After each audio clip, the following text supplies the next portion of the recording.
Rais Vladimir Putin wa Urusi Jumapili amekiri kuwa nchi yake inakabiliwa na uhaba fulani wa mafuta kufuatia wimbi la mashambulizi ya mara kwa mara ya Ukraine yaliyolenga viwanda vya kusafisha mafuta na njia za usambazaji wa ndani.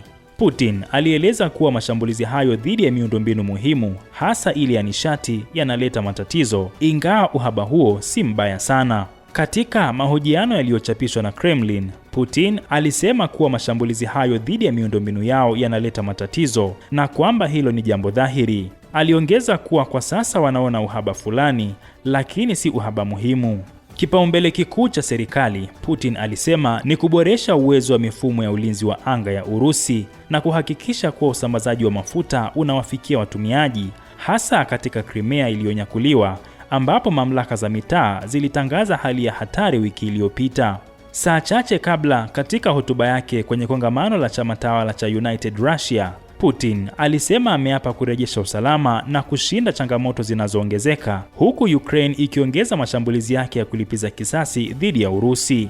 Putin aliwaambia wanachama wa chama hicho kwamba wanaona matatizo, wanayafahamu na wanayajibu, lakini watahakikisha usalama wa nchi na raia wao pamoja na kutokiukwa kwa mipaka ya Urusi. Aliongeza kuwa bila shaka watashinda changamoto zote zinazowakabili leo, ikiwemo mashambulizi ya kigaidi kwenye eneo lao na miundombinu. Katika mahojiano na Kremlin, Putin pia alisema anatarajia mjumbe maalum wa ikulu ya White House Steve Witkoff na mkwe wa rais wa Marekani Donald Trump Jared Kushner kutembelea Moscow baada ya awamu ya kazi ya vita ya Mashariki ya Kati kupita.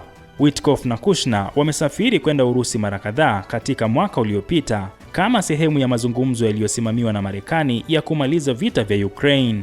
Putin alisema wako tayari kuendelea na mazungumzo na kujadili maelezo yote, akijibu swali kuhusu mwelekeo wa uhusiano kati ya Marekani na Urusi kufuatia mkutano wa G7 nchini Ufaransa, ambapo Trump aliiomba Urusi kufanya makubaliano na Ukraine.